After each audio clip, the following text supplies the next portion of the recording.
This is The Long War. I'm Robbie B, and joining me once again are my partners in crime, Kenny Boucher and Stephen Fort, and we also have a special guest, Age of Sigmar's finest, Mike Haspel. That's right. I'm never gonna live that down now. Welcome back, Mike. It's been a long time, and I missed you. It has. Yeah, without a doubt. Hey, everybody. How's everybody doing out there?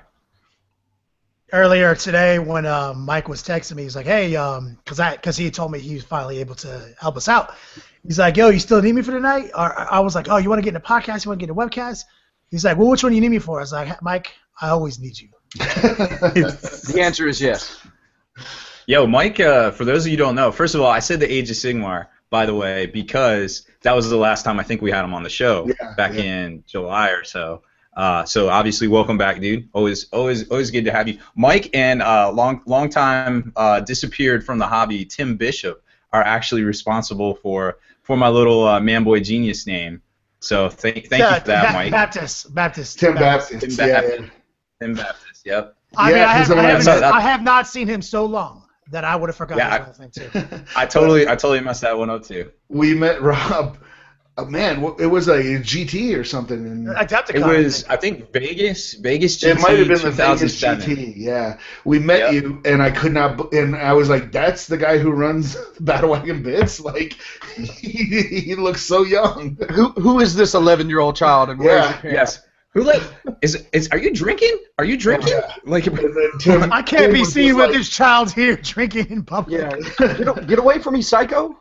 Tim was like, "That's the manboy genius." and I was like, "All right, that's it. That's what it is." So it was a good time. It was man, those were the days. Like, I was like, how many years ago was that? 8 years ago, dude. That was 8 years ago. That's you look exactly the same. Like, that was so long ago that Phil Kelly was at that GT. Wow, he was. I remember that. That was because Eldar were big. Eldar was like really big, and we're like, "Dude, Falcons are really messed up. You need to fix them." And he's like, "No, it's fine." It's like, well, we've done the math, and it literally takes 1,642 last cannon shots from a space marine to kill one. So you fucked this up. And he was just kind of baffled that somebody would take 3 Falcons. Like, he was like, "Why would you do that?" That's preposterous. Nobody would do that. He comes to America, literally. Why would you do that? The Eldar race only has 2 Falcons. Why would they ever have 3? He was literally confounded. I remember him saying that. He was like, "Well, why would you do that?" Like, because people want to win, dog. That's so funny that you say that, because that's actually been the subject of our last 2 podcasts and our last 2 webcasts was, and that's a great lead-in. Phil Kelly himself, right? Why would you take 3 Falcons? And it's because if it's allowed to and it's effective, in the environment, it will be utilized. You will use the rules available to you to the maximum potential to win.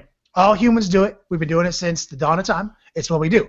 So that's why we always say, like, you can't quite blame the guy for bringing 3 Falcons, because if you can win 10 tournaments in a row with it, and all that matters is winning, if that's like what a tournament is winning, then he's literally bringing hobby back harder than anybody if the only thing in the hobby that matters is winning. Yeah, and we do have to remember, like, Phil Kelly 8 years ago, like, that is the golden age, almost, of what we talk about of the tournament scene. So it's like, there was GW-sponsored events. There was, you couldn't have fake models, buster models. Like, GW rules. Like, there was no I've got a Wraith Knight that is really this Gundam model. Like, that was not allowed back in the day. So, it was at a different crossroads, a different time. Also, back in those days, you can get away, like, we had, like, there wasn't a lot of comp systems back in those days, but there was a comp score. So there wasn't a ban list, but it was kind of an unspoken agreement that you didn't run with 3 of something. People didn't run with 3 Falcons. They ran with 2. That was very classic. And the guy who ran with 3, he was considered a dick by most people, and he usually didn't win the whole event. He would win Best General. So, real quick, I apologize to interrupt, but guys, help me here. You guys have been playing as long as I have. When is this around that 7, 8, 9 year mark? When did the codexes stop releasing how many you could have? Remember 0 to 1, 0 to 3? Obliterators, for example, was a prime choice. Yeah. You could only have 1 unit of them. Unless you had Iron Warriors, and they were an elite choice. About mid 4th edition, I think. Yeah, you could actually field 3 as heavies, but not in a squadron. It was just you filled out your heavy support. Yeah. But and it was. So I guess, like, my thing is and again, back in 4th edition, you could only have 33 or 65% of your points choice could only be selected of Elite's choice. You know, you had to have X amount in this. So like there was as much as shit as we give GW, like when they had structure and it was coming from the hierarchy, no matter how much we complained about it, at least there was structure. And the thing is, that's the kind of one of the things is there's still structure. Like in my grand analogy, like you can just use the United States for example. Like there's a Constitution, and then there's rights that have been given to us. You can't get mad at someone for wanting to exercise their right to the full level that this document is laid down, right? So the person who wants to exercise their right is not guilty, and even the person who laid the document down is not guilty. It's the people in between it who are facilitators between you and this sacred document who are allowing you to exploit it improperly. And that's where, in my opinion, the tournament structure is broken right now. GW is not broken. Players aren't broken. It's the way we play the game competitively that's broken. You know, and I couldn't say that more. First of all, like Kenny says, you know, we are broken as humans. We are always going to try to exploit and, you know, get over to the best of our ability to anything that's legal. You know what I mean? I mean, look at extreme couponing. Come on. People have like whole rooms just devoted to sorting their coupons. Like, come on. Robert, I thought we talked about not telling anybody about my disorder that I have. Your coupon addiction disorder. Hey, a girl's got to eat. But you know, that being said, you know, I was talking with Larry or with Kenny earlier today about a conversation I had with Larry from Bell Lost Souls last night. You know, I'm so beside myself. You know, I've been trying to suggest, you know, like, hey, you know, maybe we should go this direction, maybe we should go in this direction with, you know, and I don't want to harp on it for too long in the show, but I really feel like you know, just talking with Haspel just now about, you know, meeting them for the first time 8 years ago, you know, that was like the magic age. We don't have that anymore, you know, like I want that back, like, and you see all these restrictions and these vacuums and things, and I was talking to Kenny earlier today, and I was like, yo, the only person that's going to police this hobby and this game anymore is the person across the table from you, because that's the person you're playing the game with, and ultimately that's the person that you know you need to be respectful to. And at the end of the day, nothing's gonna matter until we put our foot forward, and I don't know when it's gonna be. You know, I hope in the future, but we have some ideas for putting out some documentations. Obviously, we're running an event at Adepticon this year, but you know, to basically try to make it easy on tournament organizers or, you know, store owners to run events that really basically bring back the hobby, for lack of a better term, because there is no better term. Yeah, I mean, no, it's you literally know, it's what we've been preaching. I feel you, brother. That's what it is. And we all know, you know, nobody likes to work hard on these things. You know, tournament organizers, you just want to print something out. But, you know, we've talked about it before. I don't feel like it's the missions. I don't feel like it's it's some sort of like intricate like FAQ restriction kind of list kind of thing that's going to fix everything. At the end of the day, it's what the person on the other side of the table thinks about you and how you played your game that really matters. That's true, because if you say that as an absolute, because I mean, everyone is held accountable toward that person. Like you are that person's person. You know what I mean? Like it's you and this guy. You guys need to be held accountable to each other, and that is what we're talking about. It's not the people who wrote the highest document in the land, and it's not the people who exercise their rights based on that document. It's all the lawmakers and legislators in between that got it twisted. And so so people are doing the best they can right now, but we could be doing it a little bit better. And it's like we talked about back in those GT days. Like, what is the thing that is different? The thing that is different, honestly, is the hobby scores have been removed, and we're talking about. That's one thing. Yeah. What else? Sorry, it's at the game store at Gamers Haven, where I work. We've been seeing it like kind of across the board, not just related to 40K, and it's kind of it's an ignoring of the social contract. That if I play a board game with you, we're supposed to have fun, not I'm supposed to have fun. And that's kind of been lost somewhere, because we see it on X-Wing, we see it on a couple other games and stuff. And what I think is interesting is it's kind of an American phenomenon, because I guess with a lot of the Euro games, they don't have that. In fact, that's why we use that term Euro game, because they tend to be different kinds of board games than Americans design. That makes sense, man. I can't I can't agree more with you. I think that a lot of it is us. Yep, but I do want to be obviously the counterpoint to everything. I love the game and I love everything where it is, but there's a reason why, if you're not first, you're last. We laugh about it all the time, So I'm not going to say, and I'm not going to blame Adepticon, for example, we talk about. There's over 250 gamers in this room. I'm not going to look and point my fingers wrong with the gamers. Like, we just have you give us a mission and a rule set to play by. That's how we're going to play it. Let's talk about Monopoly. Kenny, if I'm not mistaken, I remember you guys telling me about literally you found the easiest way to break Monopoly. Like, you won't break anything. We just have to give us a rule set, make sure it's solid, and an FAQ to back it up, and this is where we're going to be at. But also, tell us. See, then that's what I'm saying. Is there's still something in between those two elements. And that's what the lawmakers and the legislators are. The people whose job it is to interpret this document, and that person is there between the people who exercise their rights and using this constitutional analogy. Still, that's the tournament organizer. The tournament organizer is that person. That person who is deciding how to license and regulate and kind of control. And what a great analogy, because the tournament organizer, as we've already said, has personal agendas. Yeah, just like a congressman, just like everything else. Yep, and you voted these people into office, and and they do their thing, and they're supposed to have your interests. But the problem is, the problem though. Back now. the problem though is that there's too many people. Like when it was a township of 1,000 people, and they voted for somebody to have their interest at heart, he could do it. There's millions of people now. There's so many people playing Warhammer 40K right now that one man or even 100 man's idea on how you should play this game is probably not going to be the right solution. And this is what we're talking about. All the missions exist. All the ITC missions, all the Nova missions, all the Adepticon missions. These are all dope missions. Missions aren't going to fix it. The missions exist. Great dynamic missions. It's the best. I couldn't imagine missions getting any better. Literally just hey, what kind of game do I want to play today? Oh, let's play an East Coast version or West Coast. It's that down. There's literally so many missions. So it doesn't matter. Good. There's so many great minds of it.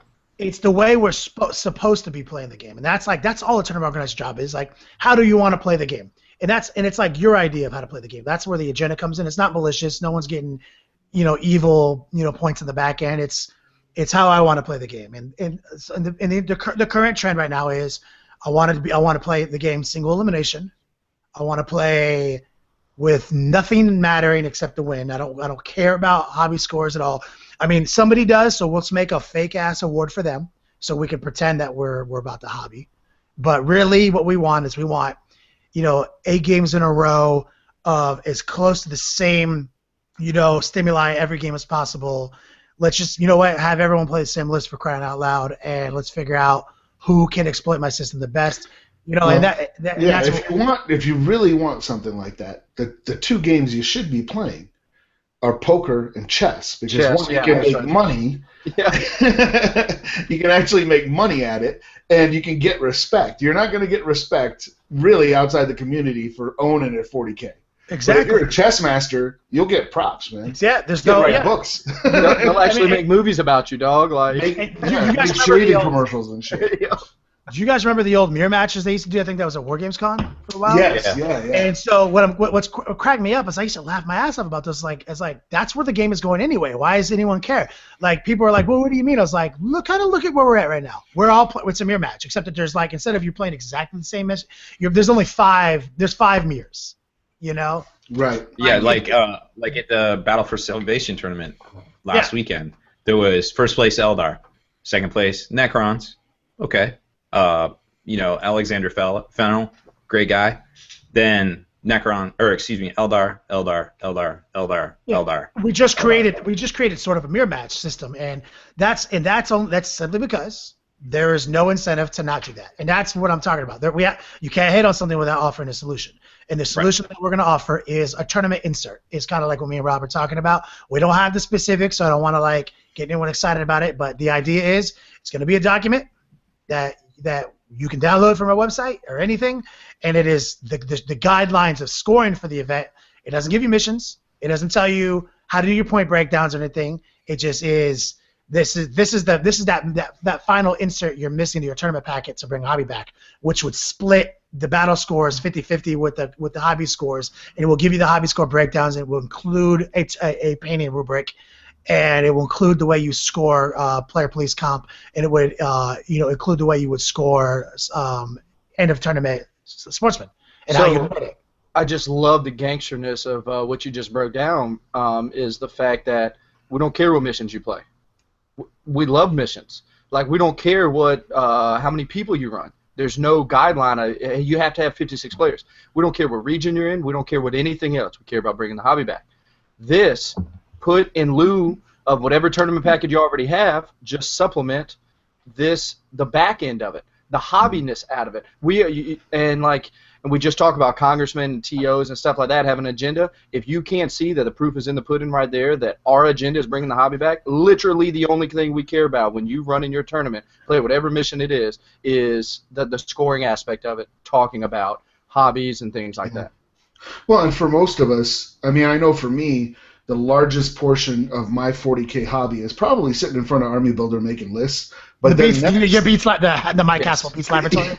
Yeah, but then the next, probably the most gangster Beats Laboratory ever, is painting and assembling, models. And my playing time is actually really minimal as a slice of the pie of my 40K experience. Yep. I read the books, I do all kinds of other stuff, but I wouldn't even say I spend 10% actually playing, especially not in a tournament. Oh, and that's actually another point I wanted to make.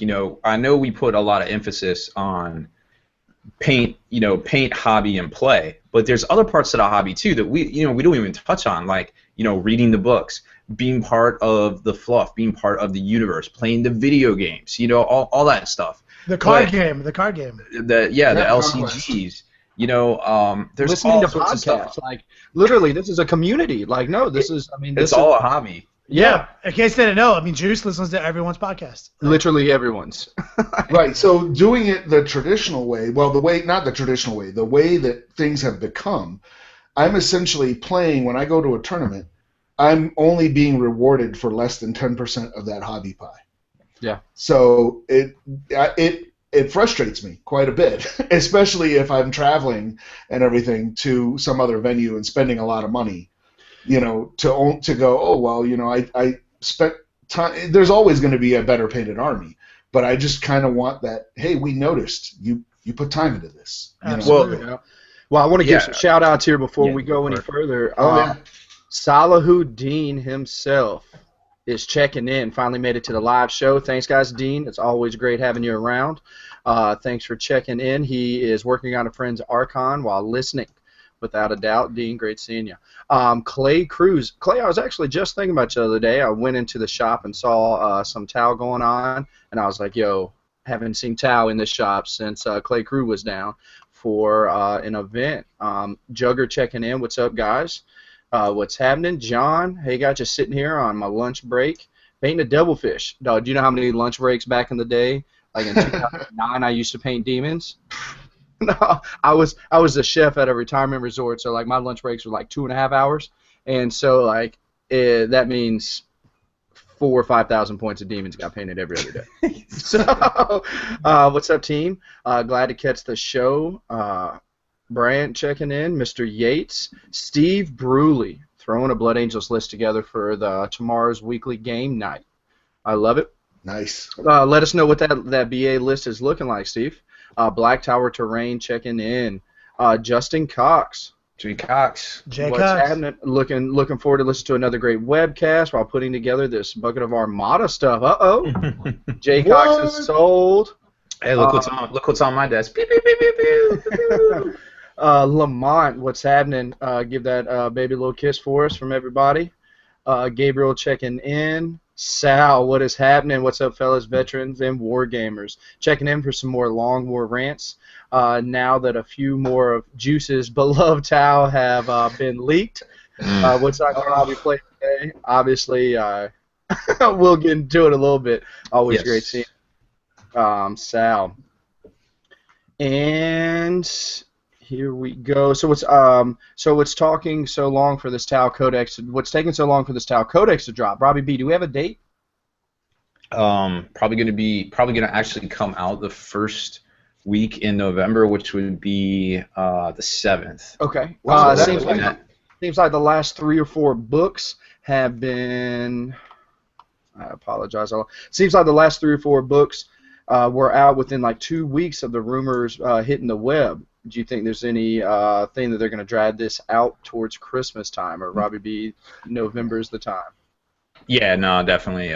We're hearing that Horse Heresy is going to drop 14th, and then you're going to start seeing the all the holiday, the Christmas cups, the bits boxes, the big bundle, the big mega bundles, and all that stuff start leading up to the holiday season where they kind of stop dropping stuff. And have they confirmed that it's Horus Heresy? Because I had heard that it was the Great Crusade, which was interesting because Horus Heresy is just Marines on Marines. Great Crusade, you add everybody. Xenos. So yeah. So I had not heard that. I just know something big is coming, and I'm starting that rumor right here. It's going to be the Great Crusade. Right here. We know it's Mark IV armor. We've seen the sprues. They're coming. Yeah. Fresh. Brenton checking in. I know Kenny and Rob, you guys can chime in on this. He's saying Juice logging in on the swanky couch. Sweet, loving it, dog. This couch is a wonder I haven't fallen asleep yet. They put in work. It's a me-sized couch. I have 2 of them in my living room. They are 8 feet long, 4 feet wide. It is with back cushions. Only couch that I can sleep on because I'm just too fat, and can't sleep on a couch. But these are basically more like the dimensions of a twin size bed wide and a king size bed long. Yep. Church. It is official.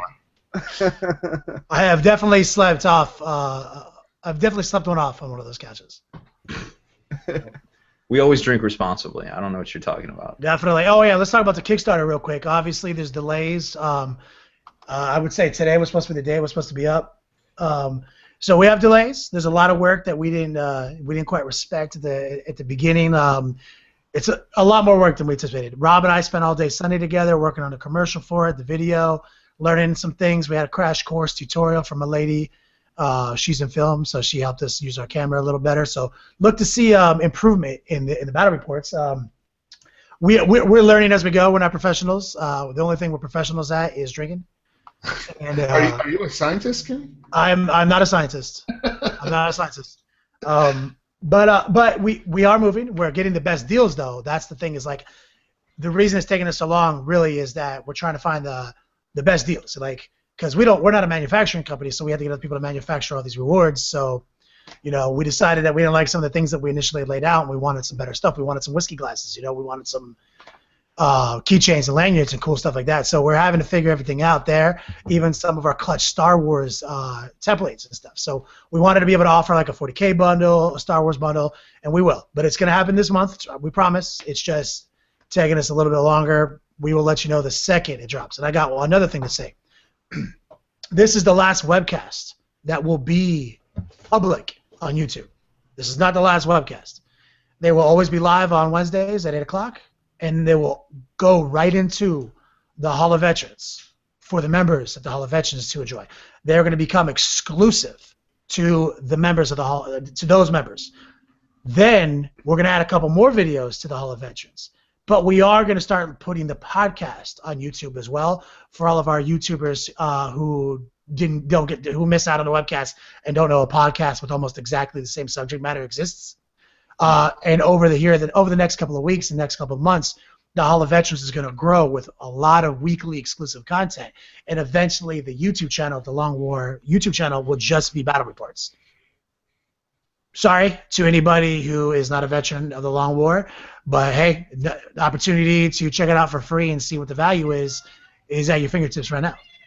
Yeah, without a doubt, and that means that when we shout everybody out and we talk and we bring up questions, because there are quite a few veterans that tune in, and it's hard to know when we bring up who is and who isn't, and we always want to make sure that we shout everybody out and do everything we can. So speaking of shouting somebody out right now is Gnarls Coleman. Hey guys, in the middle of class. That is a true G. First off, it doesn't matter what's on mute. Just listen to us. We have the key to success in life. Yeah. First off, tell me what's the name of your professor? Tell me the name of your professor, whatever you're doing, and then I'll tell you when to unmute us, and we'll shout this fool out. Well, there might be a little bit of a delay. And there's another Another shout out with the Lords of War down here. I guess they're having a tourney on Halloween. Oh, that could be baller. Oh, it's up in Raleigh. It's up here. It's up here in Raleigh. It's just literally the worst day possible. Like, I'm like, really? You're gonna do like the coolest holiday that exists? like get out of here. For some reason, now that you say that, Kenny, like that's a fun thing. Like over the years, I remember now that multiple hobby stores like to do late night tournaments, rollover tournaments, everything on Halloween. We're having a big event at Gamers Haven on Halloween. That's our 15th anniversary. I have the most baller costume too. It's gonna be awesome. You always do. I can't wait to see it. No, I mean I'm just. It's just that like non-nerd people like myself, like where I'm gonna be at some Halloween party getting twisted, and now I'm gonna feel guilty the whole time that I'm not playing a 2-day mini GT in Raleigh. That sounds like a personal problem. Yeah. I'm personally upset about it. So it looks good. All our people are going to. Horton's going to be there. Dean's going to be there. EJ, all the people that we talk about on the Long War are going to be there. And I would love to be there personally, but it's not going to happen. Maybe Juice, maybe Rob, but I don't know. They're probably just as busy as I am on Halloween. Yeah, it's tough. I actually, I am a food whore right now, and my time is basically spent to whoever pays me the most money to cook them food. So actually, Halloween is free for me right now, so I don't know what to do with my hands. It'll be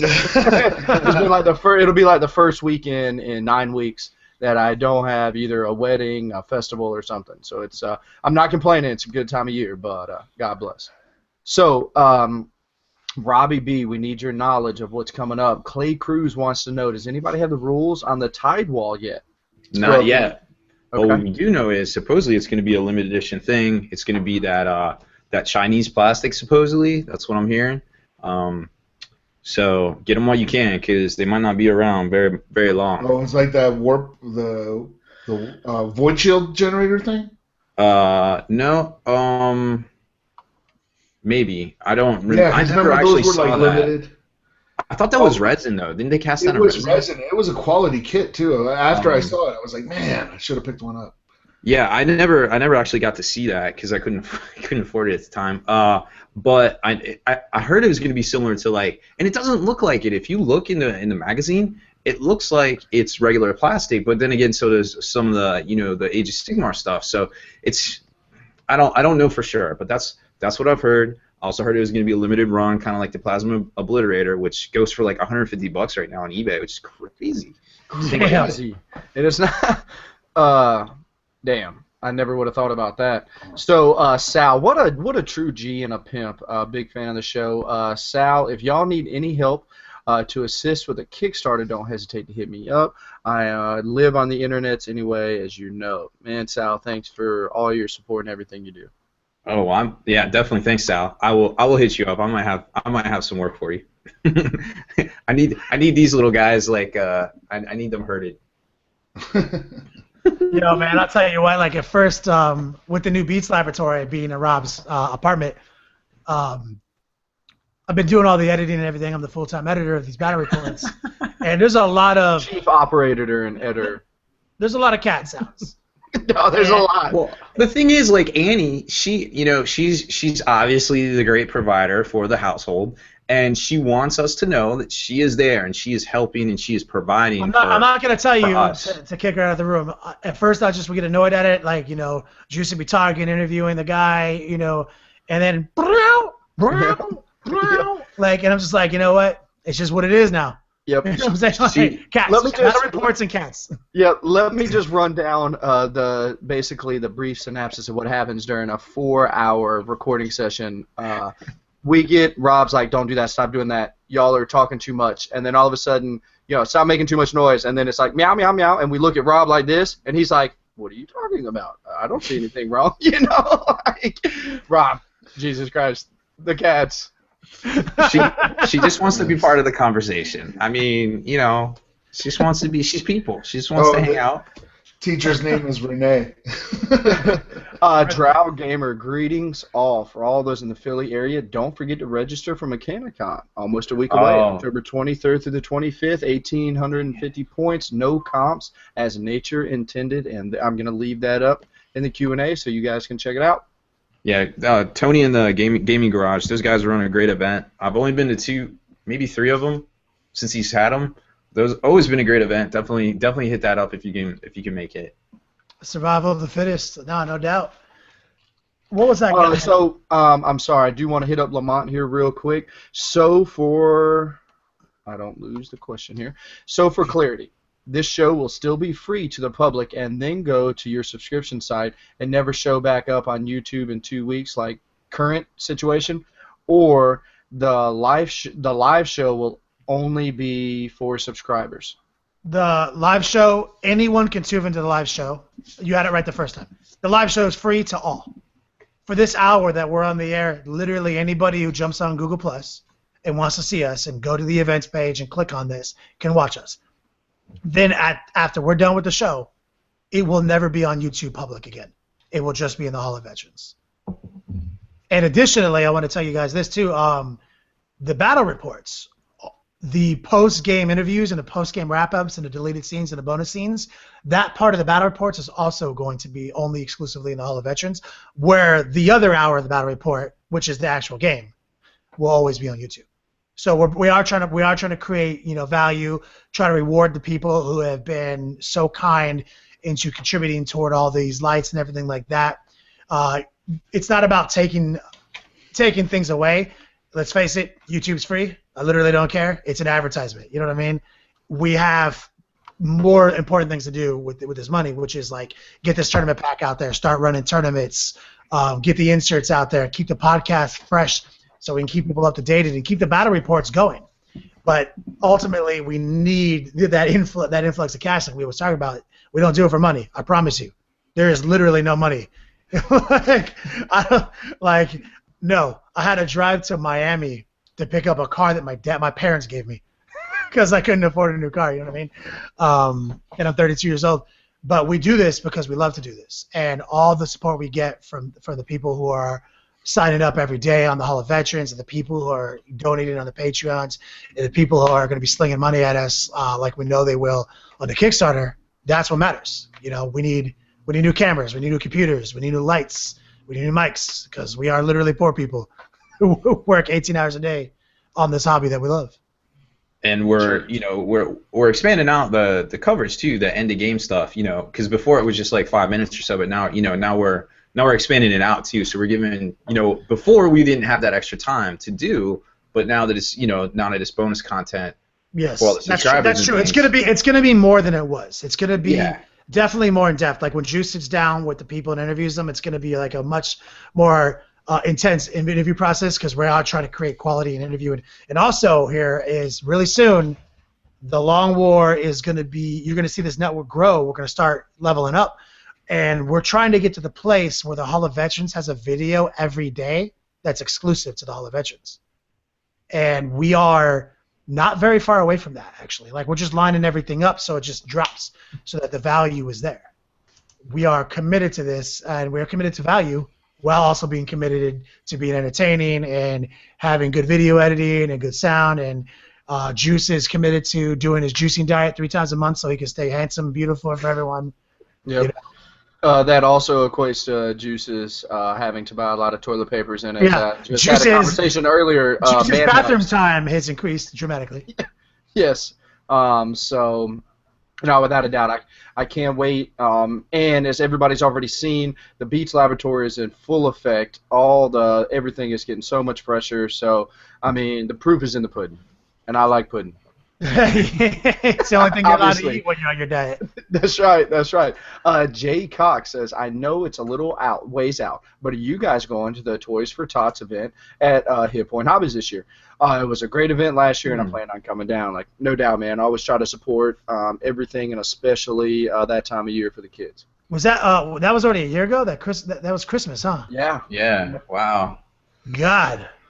Yep. Turns out, same time every year. Who knew? Yeah, that was a long ass time ago, man. I was like, man, I felt like we just were there though.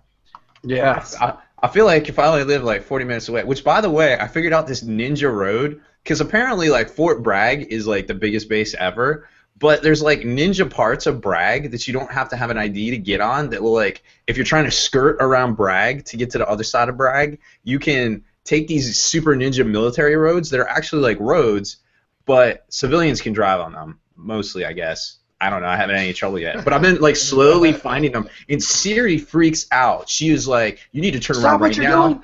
Yeah. What are you doing? You're not supposed to be here. And I'm like, Siri, calm down. I got this.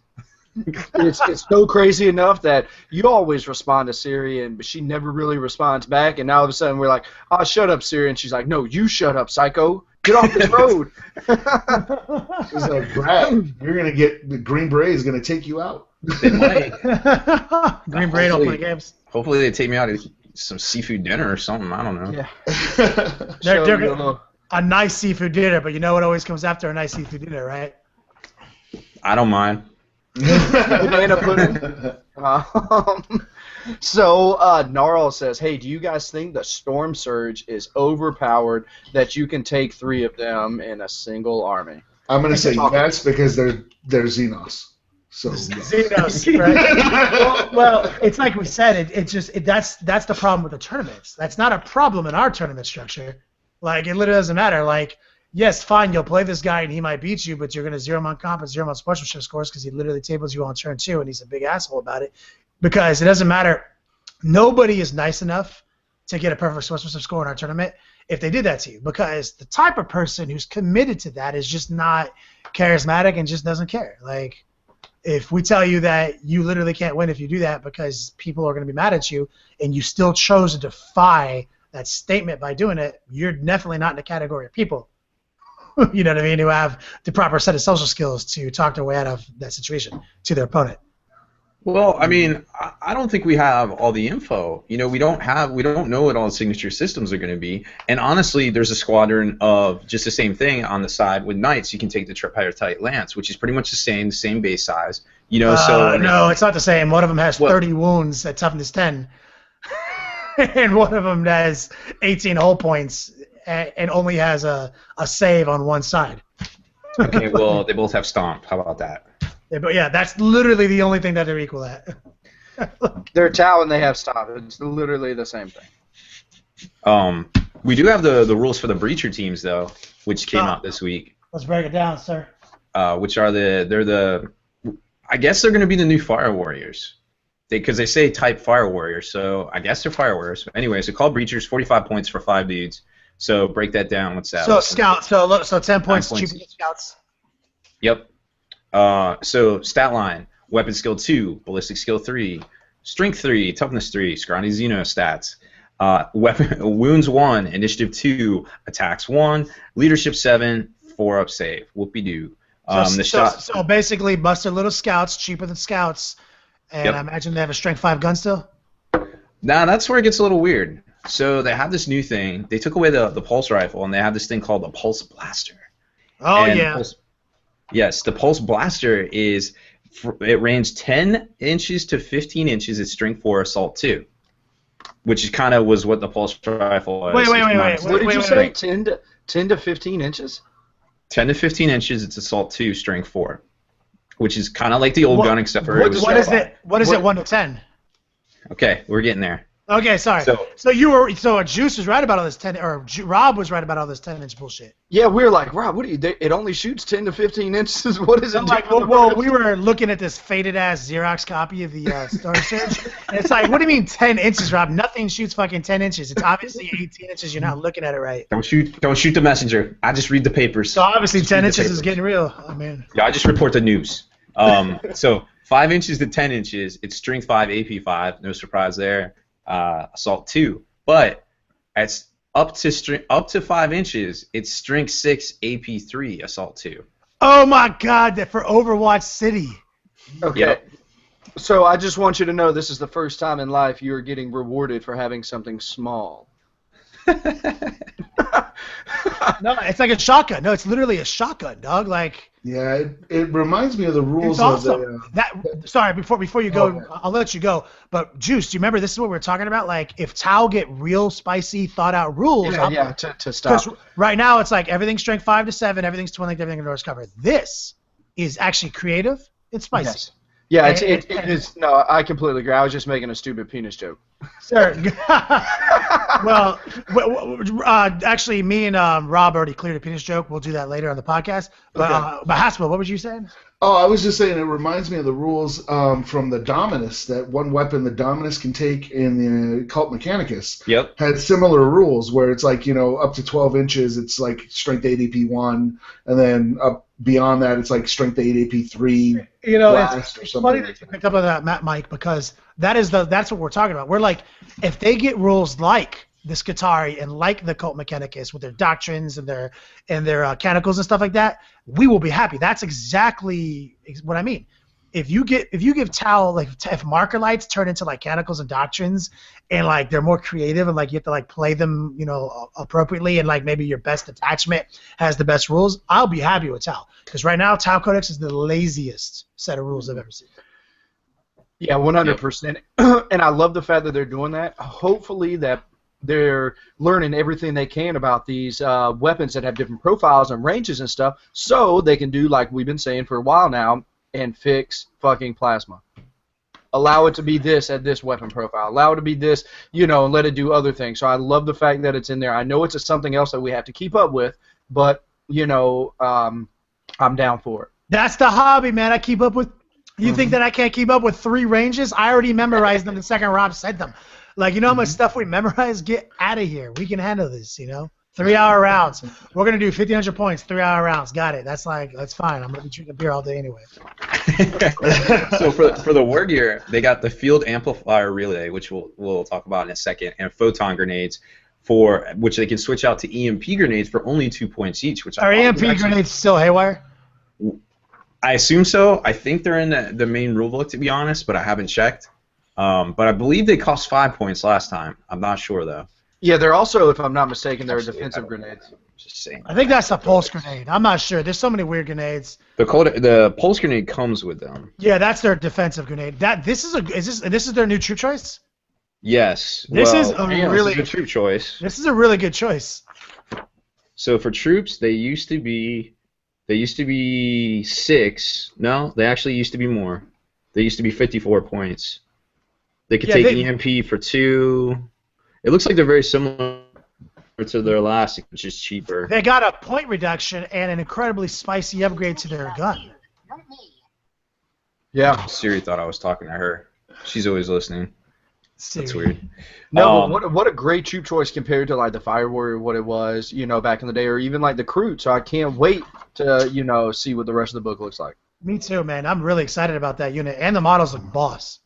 And I know they Sal also have is supporting so surprised fire. that I don't have some hate right now coming for it. So if you get within 5 inches to charge these guys, you're gonna get hit by AP. You're gonna hit by AP3.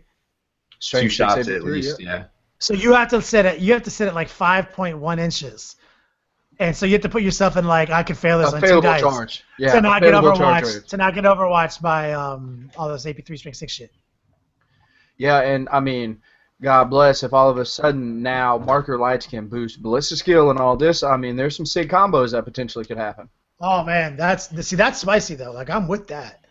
Like, Robbie B, what else you got for us? So there's 2 drones you can take, or a drone and a support turret, which kind of looks like R2-D2. So they can take a heavy weapons platform, basically, like if you were thinking of Space Marine terms. Yep, basically, or dirty Eldar. So the Guardian field confers a 5-up invulnerable save to the Guardian drone and a 6-up to all other models in the unit. Okay. Okay, so that's not good. Nah, it's I guess it's okay, but maybe not for the Fire Warriors. Who cares? It's not good for them. That's not good. Yeah. Then there's the tactical support turret. They are not set up when the unit deploys or arrives by reserve. Instead, if the unit remains stationary, you could set up a tactical support turret on an open area of ground. Can you do this every turn? I don't think so. Let's see. Within 2 inches or more than 2 inches away from enemy units, once set up, the turret cannot move. The turret has ballistic skill 3 and can fire on the shooting phase as part of Overwatch attack as well. Enemy models cannot attack or affect the tactical support turret in every way, but is immediately removed as a casualty if there's no other model. So it's just like a weapon platform in that regard. But it doesn't expose itself until the unit stands still? You basically have to set it up. So you need to take a turn as being stationary to set up the turret. Does the turret count as a scoring unit? Doesn't seem like it does, no. What kind of weapons does the turret have available to it? I don't think they listed on this page here. But any model can man the turret, not just the fire. Anybody within 2, yeah. So that's kind of interesting. If they get some, I mean, they get like some quad gun level weapons. That's pretty neat. If there are no other models within 2 inches of it, or if any model approaches within 2 inches of it. It's removed. Yeah, I would love to see what the weapons that's on the tank is and how many points it is.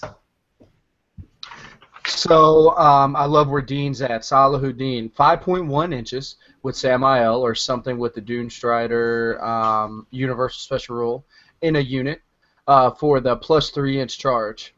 Seems spicy. Yeah. Spicy. Oh, here it is. It says right here, the tactical support turret. It's 10 points.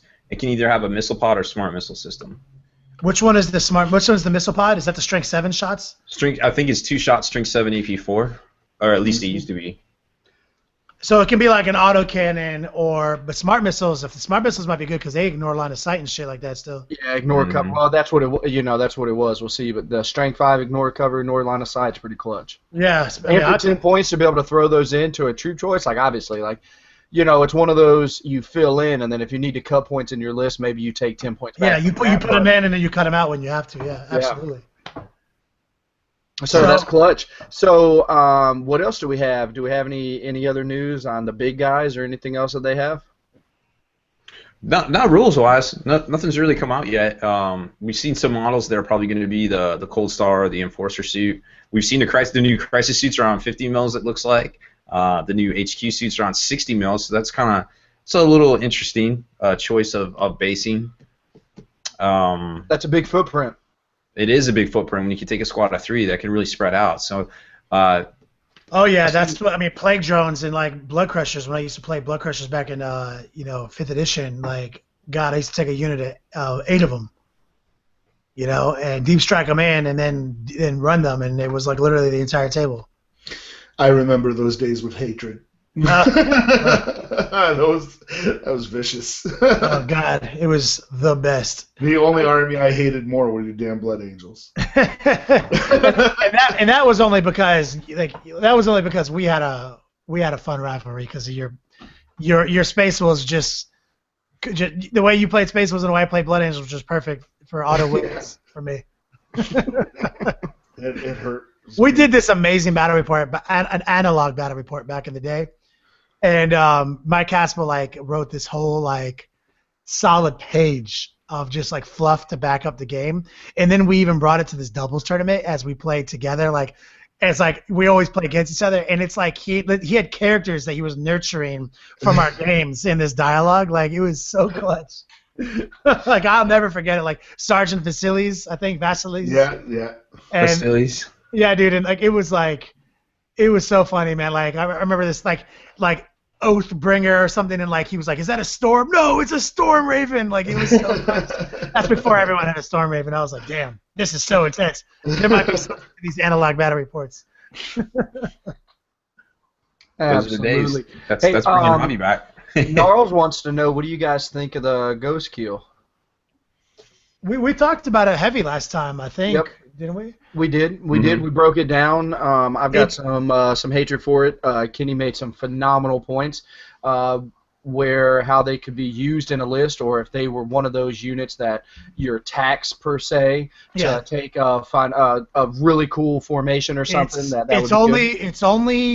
It's only good in compared to some of the units we've seen in Rumor if it is one of the available auxiliaries to whatever Tao's best Decurion formation thing is going to be, whatever its Gladius Strike Force is, whatever its Decurion is. If it says you need to take 2 auxiliaries and one of them is taking 1 to 3 of these, then yeah, it's going to be awesome. But other than that, I wouldn't take that over these new Fire Warriors we just talked about.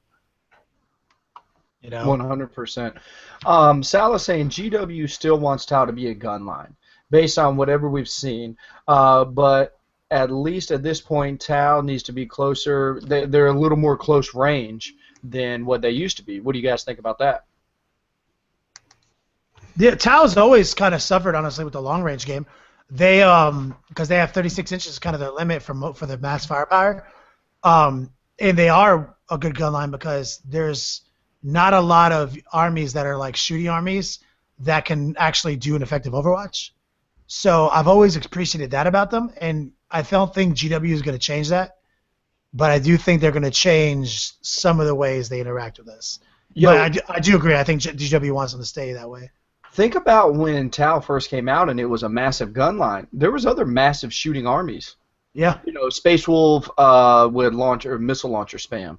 There was a bunch of armies that 3+ armor saves that can shoot just as many shots. You know. Like, yeah. So, but like now, if you think about it, that has gone by the wayside a little bit. Would you guys agree?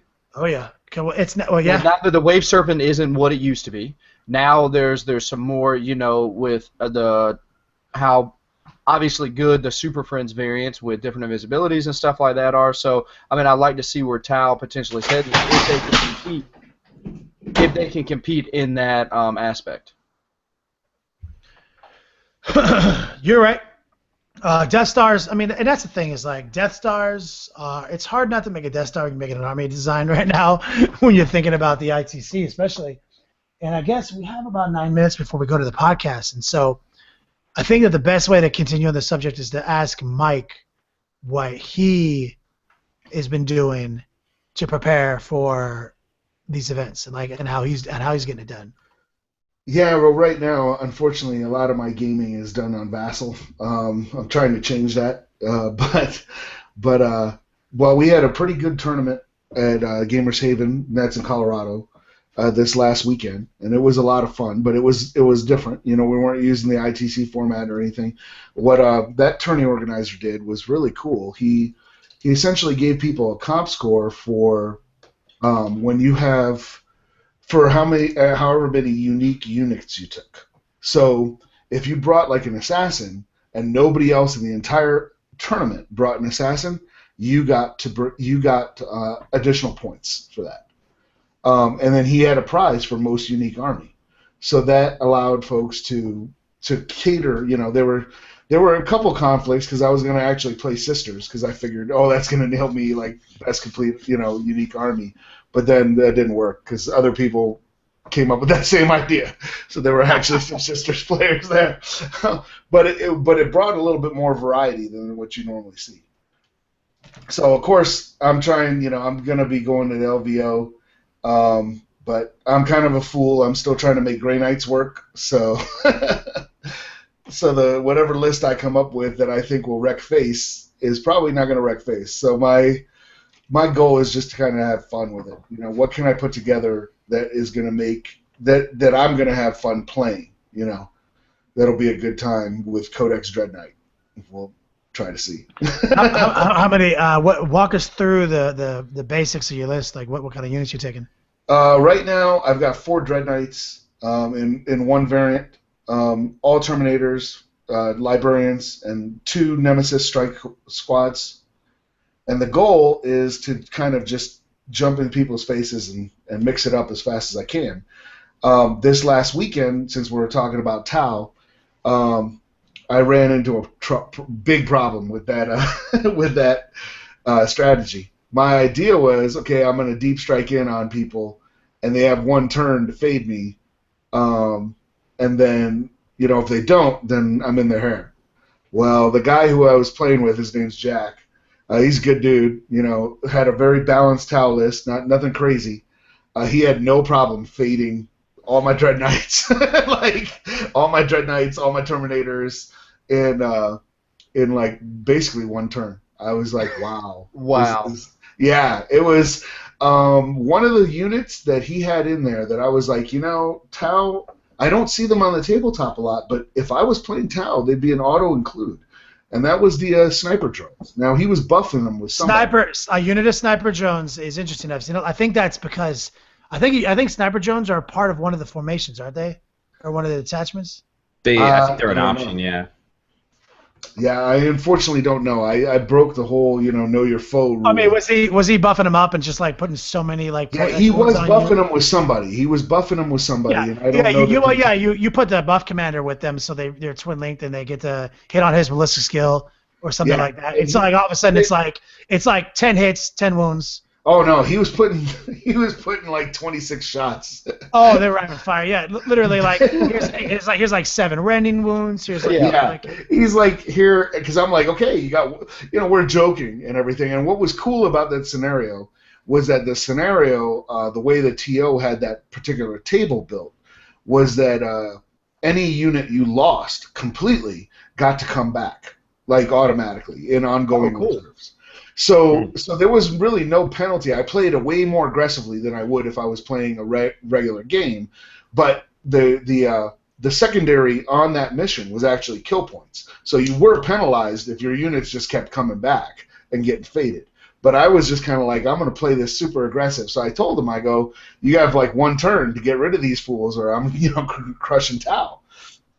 And he was like, yeah, not a problem. Like, here's, like, make 10 AP2 saves, you know what I mean? I'm like, well. At the end of that turn, you look at it and say, yo, dog, you did do that in 1 turn. Yeah, I was like, congratulations. Like, I think we figured it out that at the end of the game, now granted, I was playing more aggressively than I normally would have, but at the end of the game, he would have tabled me 4 times. That's cool. That's that old school attacker defender status from like 3rd edition. Yeah. Oh, with the never-ending numbers. Yeah, like the defender always got to bring his stuff back on, or excuse me, the attacker always was going to bring it. So that reminded was me of the whole Seeding Swarm Gene Stealer list back in the day. Yep. Hormagaunts and Termagants. Yeah. Excuse me, Termagants. So I was just being super aggressive and just dropping Dread Knights like right in front of him, just deep striking like 6 inches in front of him, trying to make things work, and it just did not work. So I have to rethink that whole thing. I'm looking at allying them with AdMech maybe, or with some Space Marines. I don't know. But it's one of those things. Like, obviously, you went hard because you were able to do something cool that you've never been able to do before. Bring Dread Knights back on the table over and over and over again. Oh yeah, and it was a great game. It was a lot of fun. Absolutely. I love it. I love that idea and concept. Chris Valdoran is saying, no questions here. Just wanted to say thank you guys so much for the great content and keep it up. Good deal. Yeah, without a doubt. No, thank you. So, absolutely. Hey, real quick, we actually brought this up a little bit ago. Haskell, what are you kitting out your Dread Knights with? Usually I use the hammer and incinerator. That's like the mandatory. Yeah, that's my jam because it gives you force and it gives you a really good gun for cheap. Yeah, and then if I have points to spare, I put on a side cannon, but that kind of makes your Dread Knights a little schizophrenic because they're now you've got a ranged weapon when you're really wanting to go in and mix it up. Because I found that Dread Knights just don't survive unless they're kicking people in the face. Well, I like that format. What is that, like 190 points for like the hammer and the flamer and a teleporter? Yeah, it's very cheap. What is it? It's very cheap. It's like it's like 185, 190. 185, I think it is. 185, and you can move 30 inches once per game. You move 12 inches. You can still deep strike. You have a force weapon. You're strength 10. You have potentially a 4-up invuln. You potentially you have a 4-up invuln when you really need it. You have you have toughness. This is like I said, we talked about this. This is like what dreadnoughts need to be. And I honestly think a dreadnought should be toughness 7 with a 3-up armor save. This guy is toughness 6 with a 2-up 5-up. I would literally pay this many points for dreadnought if it's like, especially, and this guy moves 12 inches. If a dreadnought only moves 6 inches and had these stats, literally like 99 points. Yeah, and I mean let's put it in perspective, dog. Like a Carnifex for 165 points will shoot 12 Devourer shots that are twin linked, which are better than any autocannons, better than whatever else. And their toughness, 6, 4 wounds with a 3-up save. Yeah, it's just so much better. Points. And right now a dreadnought isn't even worth 50 points. No. Like a dreadnought right now, like a twin link glass cannon and a power fist. Yo, he's worth 50 points. He's awful. Yeah, I mean, I love the fact that, I don't know if you guys noticed too, they just keep getting cheaper. Now they're down to like 95 points with autocannons, or like something like that. I mean, they're not cheap enough. No, but they're still not cheap enough. Like GW has got to get the hint and saying like, It doesn't matter. It doesn't matter what the armor value is. They're toughness 7, 3-up armor save. They are the same points as they are right now. Problem solved. Dreadnoughts make a comeback. Yep. Because you know what, Dreadnoughts shouldn't be able to get like immobilized and shit, man. Dreadnoughts like you want to talk about the worst feel badsy? It's when like you have this amazing Dreadnought and like he's walking around. Like, why would they even make the walker type? It's silly. Speaking of spoiler alert, if you haven't already checked it out, at the Fresh Beats Laboratory, we just released the latest battle report. And what is the independent character that the Dreadnought for Space Wolves? I'm sorry. Bjorn. He gets immobilized. He gets immobilized. He is like putting in so much work doing this and this, and I'm like, oh, what do? Oh, luckily, I just randomly immobilized him with some of my Ravagers with some rending. Oh, guess what I get to do? Skirt around him with all this big, bad, and ugly, and it's like the most pissed off Bjorn ever because he can't get involved with me. Yeah, so silly. He just kept swiveling and like shooting the plasma. Yeah, the frost cannon. Yeah, but that's something that and that's what even like Lucas said. He's like, Monsters Creature would have fixed this, and it's. I just hope GW finally just listens to one episode of our podcast and just says officially that they hire the Long War to do something in their laboratory, like help them out with some of these rules. Yo, Haspel, do me a favor. I'll get the coffee. Make that happen. Okay. You are in now that everybody, if they haven't already figured it out. Haspel is our secret agent in the GW realm, and he is going to make this happen. Yeah. Well, guys, I think we're at about time here. Do we need to wind out any of these questions here? No, we're going to hit whatever we didn't go through. We're going to hit tonight at the webcast, but we've done pretty good. I just haven't deleted them, so I can make sure I can use them as reference for later. And the webcast, the world famous webcast recap section. Recap. Long War podcast. Holla. Soon to be semi-pro. All right, guys. Well, that's about it. So you heard it from the horse's mouth. If you haven't done so already, head on over to thelongwar.net. That's the home of the battle reports for exclusive content and early access videos. Become a veteran of the Long War today. Night, everybody.